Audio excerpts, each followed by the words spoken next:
Hello, I'm Chris Slisher, and welcome to Turning of the Wheel, an intelligent, lively discussion about astrology, art, and spiritual adventure. Timing is everything, and as the great wheel turns, we are best prepared when we are best informed. Join me as I explore concepts that allow us to broaden our view of the world. You'll hear interesting topics, meet fascinating guests, and discover who you really are. Using the time-tested practices of astrology, you'll learn how to accept change as the great wheel of life turns. Astrology, art, and spiritual adventure on Turning of the Wheel TV with Chris Slisher. Hello and welcome to Turning of the Wheel. My name is Chris Slisher. As you know, this is a show about astrology, art, and spiritual adventure. And I love to push the envelope and look at new forms of therapy, new forms of modality, new ways of looking at the world. And they're all tied in together. I believe that astrology, numerology, tarot, all of those things interconnect in some elaborate fashion. And it's fun to have new ways of looking at them because it just gives us more knowledge about ourselves and who we are. My guest today is a good friend of mine, Marianne Costarella, and she is an expert in the everyday, ordinary household cards. And it's amazing what these cards can provide to you. And so I want Marianne to set the table, or better yet, put your cards on the table and tell us what it's all about. A huge task, Chris, but thank you very much. Yes, this is an ordinary, common, regular deck of household playing cards that probably most every household in the world owns. Yeah. And the cards, as most of us do not know, go all the way back to the beginning of time. No civilization, no country can claim them. If you were to walk into any country in the entire world, everyone would own a deck of cards. But not everyone is really understanding where that deck of cards comes from. How did it originate?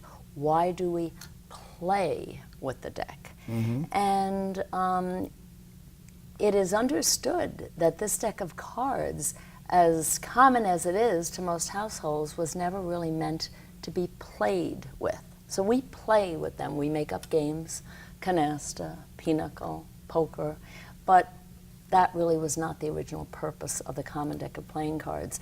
So the Greeks, the Romans, the high priests and priestesses that go all the way back to the beginning of time, that walked the streets with Plato and Aristotle, all taught about this common deck of playing cards. And the cards are connected to each of our birthdays. So the calendar, the chronological calendar that we know of as January 1st through December 31st, 365 days, each one of those days is connected to one of the 52 playing cards, because the playing cards were originally meant to define our spiritual natures. So who are we on the inside? So much like an astrology chart, they're cast for a certain date and place and time, but with 52 cards, does one card represent a whole week?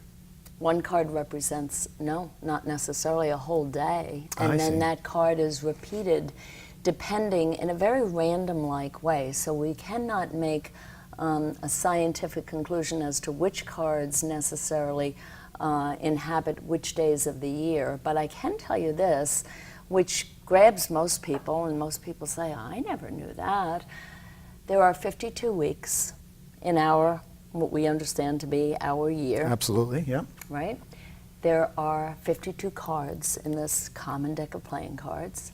There are 4 seasons in our year: spring, summer, winter, and fall. There are 4 suits. Exactly, okay? right, yeah. Hearts, clubs, diamonds, and spades. There are 4 elements in astrology. In astrology, yeah. Earth, wind, fire, and air. Yep. There are 4 weeks in each one of our weeks in the 52-week calendar of the year. In a month. And if you add the numerical value of every single card in the deck together. So so 8, 9, 10. Right, times 4, because obviously there's 4 So suits. 1 through 10. 1 through 10, right, Times times 4, Uh-huh. right?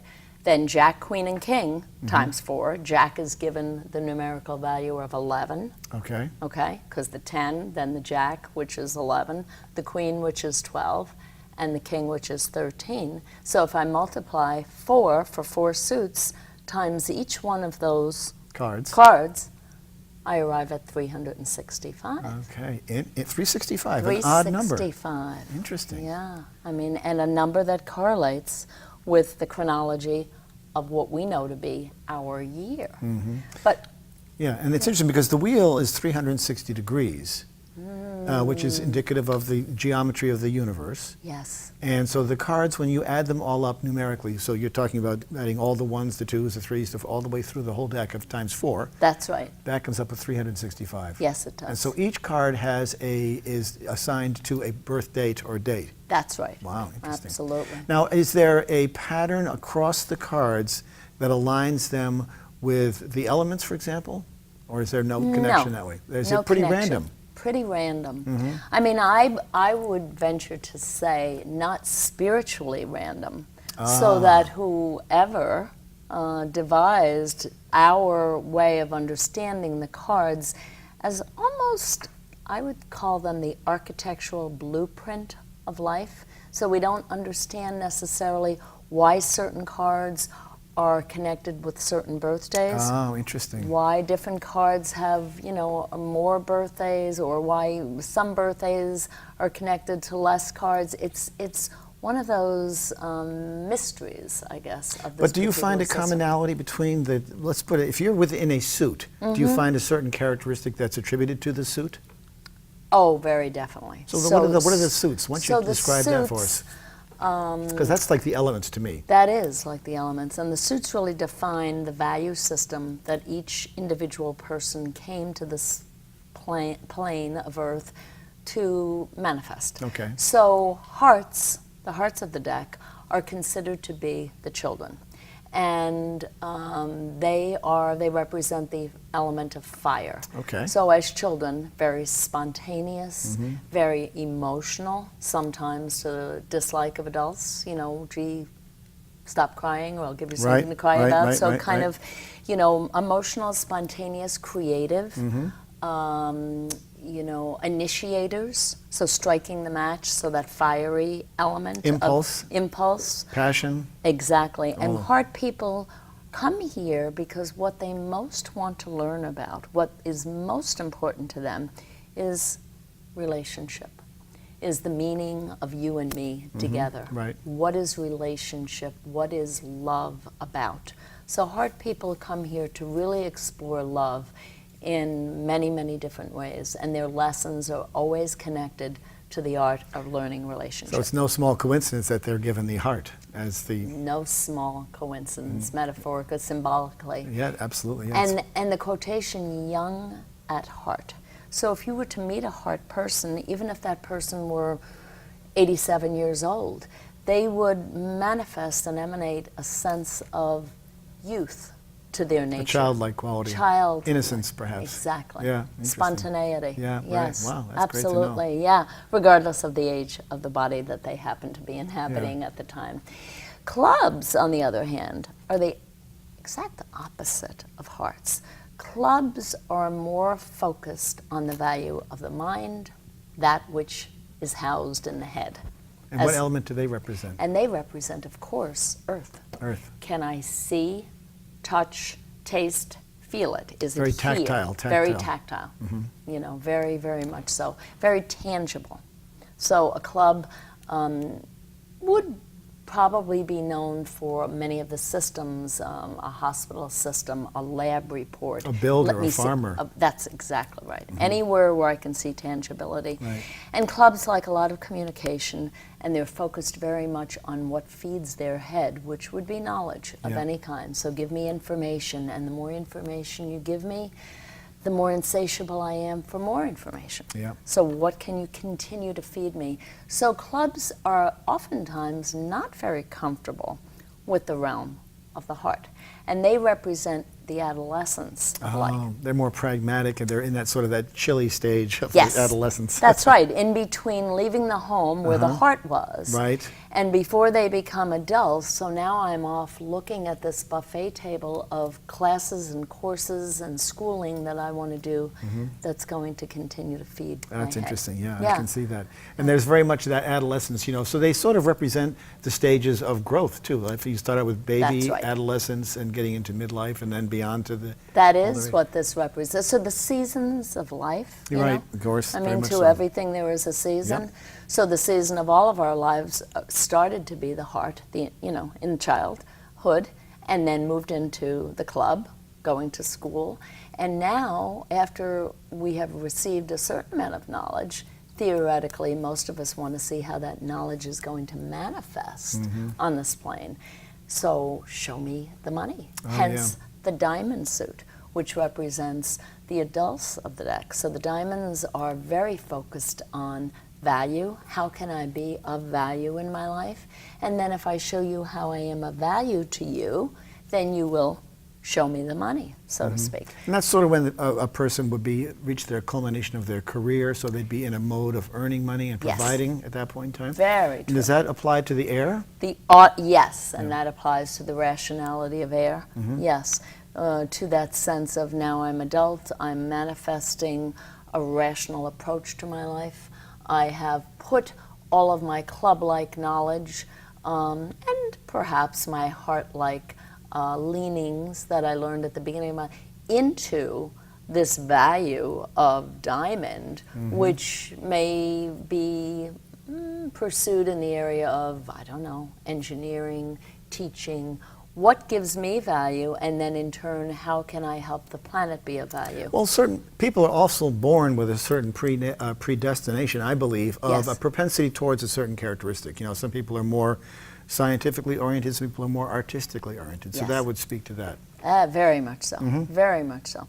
And this gives some sort of a structure and some sort of guideposts, I mean, for saying that most diamonds are adult-like in their energy system, and they don't like to necessarily be told what to do because they are adults. They may carry a little more of a chip, like a diamond does. Oh, yeah, you know, yeah, interesting. on their shoulder, or their faces may be more chiseled. Interesting, In that that sense. So the energy of the whole human being manifests the value that it's here to come together with. This spade is the old person of the deck. And spades call They us... represent the final chapter? They do. Okay. The wise old sage? The wise old sage, that's right. The spade is called a spade. Oh, yeah, very good. Right? Yep. Or the grave digger's shovel, having that spade at the end of the shovel. Oh, yeah, very much so. Diggers for the truth.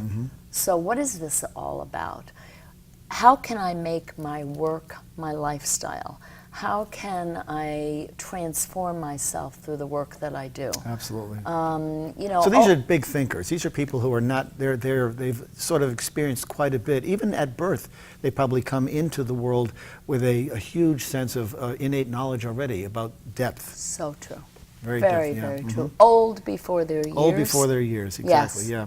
absolutely. And maybe not able at times to lay comfortably in the levity or in the knowledge that other suits may be comfortable with.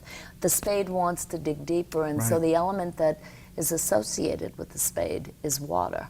So, of course, Interesting. the depth.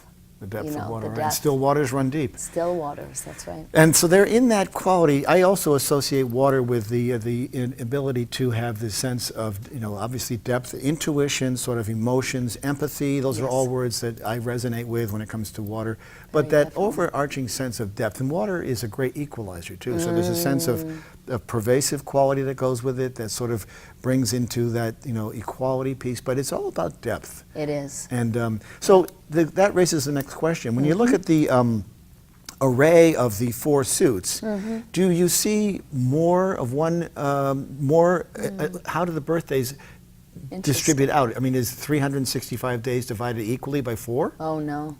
A very actually interesting question, and I'm so glad you posed it, very unequally, as a matter of fact. So, out of 365 birthdays, if we go back to the children of the deck, hearts only can claim 52 of those birthdays. So Interesting. 52 are heart. 52 out of 365. 52 out of 365, exactly.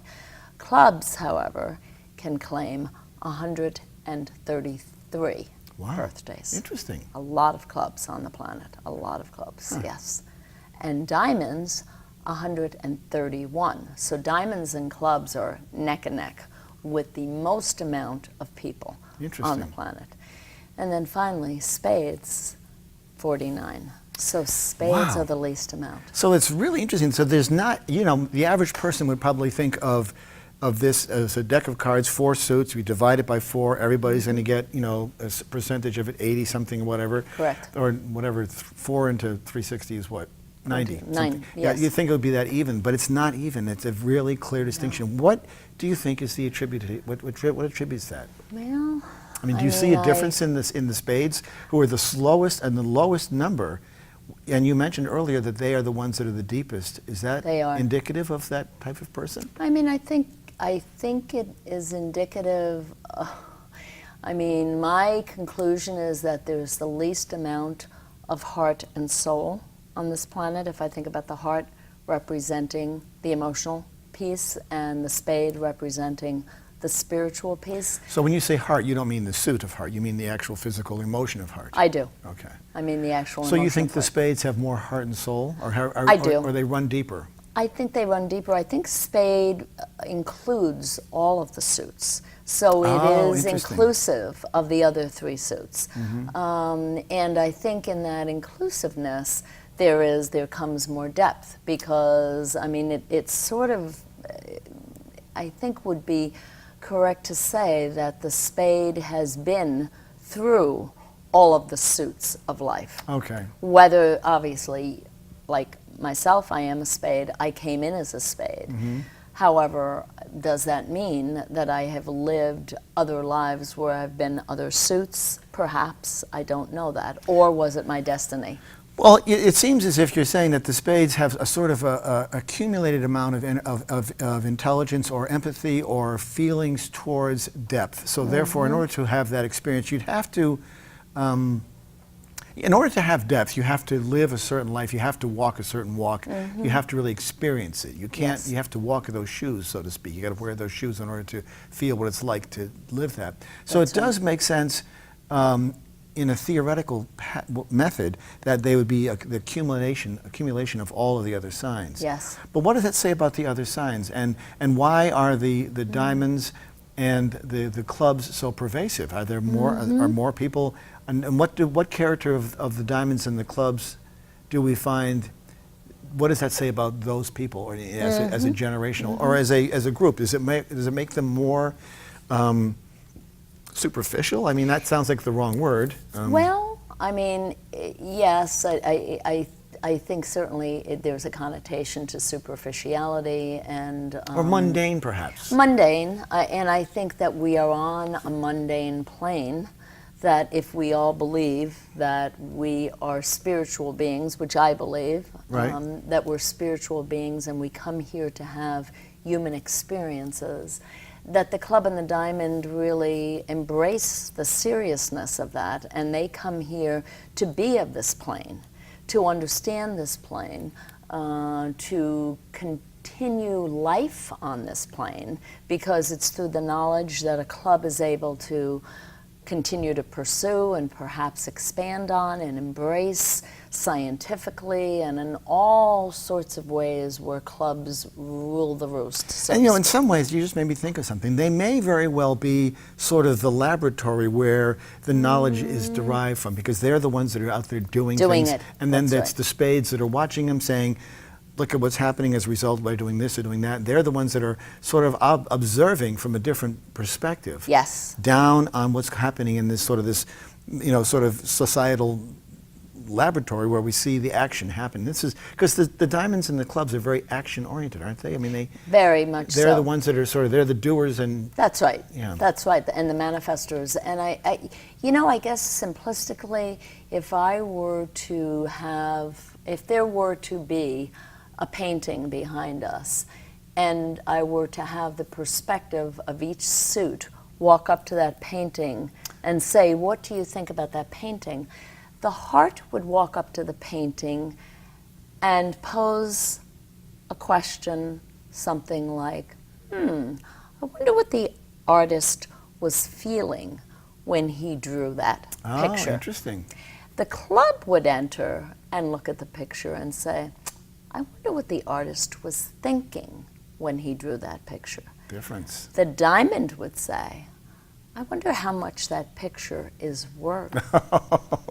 Or how it was made. Or how it was made. Yeah. And the spade would say, I wonder what the meaning What they're of trying that to picture, say. right, Wow. what they're trying to That say. works very nicely with the whole Myers-Briggs as well, the intuitive thinking, Yes. perceiving, judging Yes. quality of the. And have you ever thought about those and how they match up to the? I know I that know you're a I'm psychologist. somewhat familiar with Myers-Briggs, but I've never really compared it to the deck of cards. Well, you made me think of that because I think of the, Carl Jung, you mentioned his whole perspective of how he lays out the sort of his composite relationship of the elements to the emotions Yes. and the characteristics of the individual. Much the way you described the suits, have a real symbiotic relationship. There's a real correlation between someone who's intuitive and how they look at a painting, for example. That's right. Yeah. Absolutely. Yes, there very, very much is. And Carl Jung, I mean, when I think of him, and he certainly owns a special place in my orientation of how I think about psychology. As we all know, that the word psychology simply means study of the psyche. However, if one goes to Webster's dictionary and looks up the word psyche, they find that it is a Greek word meaning soul. And so what we're speaking about here, whether it be in the language of astrology or the language of the cards or numerology, numerology, nomen est omen.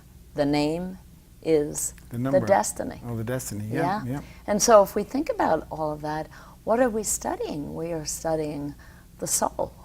And originally that was the way to understand human nature, human behavior. And so I think the suits and the cards are a very structurally organized esoteric system that help us to understand ourselves better from the inside out. So when we think about the common sayings such as, oh, it wasn't in his cards. Right. Or it must have been in her cards. Or let me put my cards on the table. Or it's not about the cards you've been dealt. It's how you play the hand. Or all those aphorisms fit right in. Aphorisms. Yeah. He's such a card. Or now the new television program, House of Cards. Right, exactly. And how fragile that is. Yes. It's fascinating when you think about it, and all of those metaphors and analogies just dovetail into that so nicely. The quality of the cards, and it really has got me curious as to why they're distributed the way they are. I'm sure you must have given a lot of thought to this because it seems to be there's got to be some overarching logic to this. Did the hearts play a certain role? There's only 52 of them. The spades play a certain role. There's only, 49 of them. They're at opposite ends of the spectrum. Yes, they're the bookends. They're the bookends. Yes. The child and the old man. Right. The child or the elder. Right. And in between we have all this swirl, which I guess makes sense because not everybody lives to be old. Not everybody makes it to that point in time. And yet that's the bulk of the school of the fish, so to speak. And yet I think that we are all the cards and we are all the different ages. I mean, I know for myself, I can be whatever age I am chronologically, which I'm not prepared to reveal, but whatever age I am. I'm not giving mine up either, so don't worry. Chronologically, in this moment, I also can be 10 minutes from now, or 30, or whatever the case may be. So, I mean, I think we change our ages depending on circumstances in our lives. Well, that would be true, yeah, and there's probably a correlation to that. We'll probably get to another episode when we talk about this in greater depth. We're going to have you back on again because I just love this topic. But when you think about a person born on a day, and they're given a card. Now, how do you, that card is representative of their day, much the way astrology works, and I have a firm belief in astrology working for the time and place that a person is born, regardless of how their birth happens, whether they're premature, whether they're cesarean section, whether they are born late.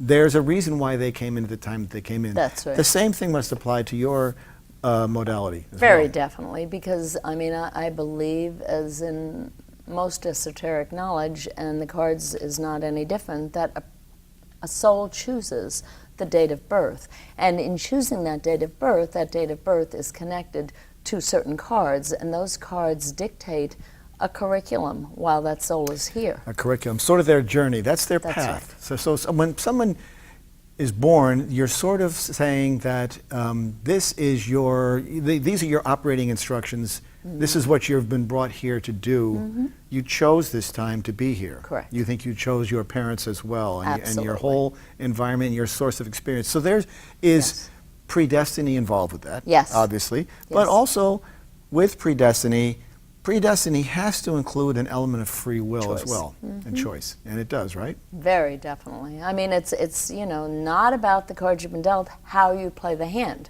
So I may have been dealt certain cards for each year of my curriculum on it. So every year is a different chapter, and you get different cards, and those cards, I can play them. You and I may have the same birthday, but you may play those same cards completely differently than I do. Right. I see what you're saying. Yeah. Because, I was talking with someone the other day about the idea of, circumstances and having the same birthday as somebody very well known, and like, why didn't the same thing happen to me? Because they were born the same day. Yes. It's not so much about that. That's when free will comes in, circumstance, time, place, all those other elements enter into the situation as well. Very definitely. Yeah. It's fascinating to find out about the cards. What I find most compelling about the topic is this disparity of the hearts and the spades at either ends. Because, I think the logical person, I tend to think that mathematics is very much a part of our lives. Yes. Very much, maybe even the undercurrent of all of the universe in some capacity. It certainly seems that way. Very true. But when we look at this distribution of cards, it makes me wonder what the logic is behind this. Because most of the average person would probably think, divide the 52 by 4 and away you go. And go. Because we are laid out is a mathematical order of 4. That's very true. I can tell you one thing about the distribution is that heart cards rule throughout the week of Thanksgiving and throughout the week of Christmas. So that tells me that during that time, home is where the heart is. We all go back to the heart or to the hearth. Is the same true for other holidays in other religious backgrounds, such as Passover or Diwali or something like that? Passover does cover a heart period at the end of September.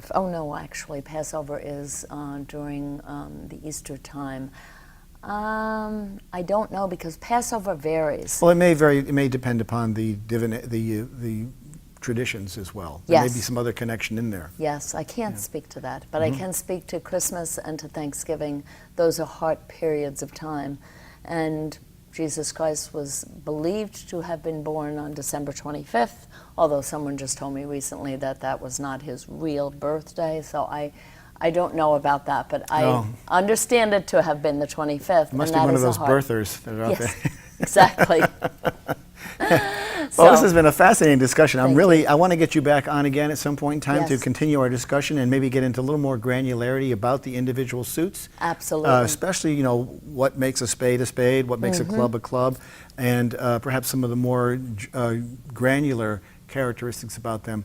I think it's fascinating. If people want to get a hold of you, they would go to your Facebook page. Yes. Which you've got the name of, I wish I had gotten, which is Your Birthday is My Business. Correct. And I love that phrase. It's perfect. I wish I had it first, but you've got it, so I've got to let you have it. I have Turning of the Wheel, which I'm very happy with. Yes, that also is. So my guest has been Mary Ann Costarella, and she is a master of reading the cards. And I have had my cards done by Mary Ann, and I am fascinated by what they reveal. I am completely hooked on the idea of the logic behind the cards and how they work. I think there is something very, very deep there that is incredibly revealing about who we are, why we're here, and the greater logic of it all. So let's get you back on again. Thank you. And thanks for coming on today. Me, Chris. Yeah, you're very welcome. welcome. Thank you. Take care.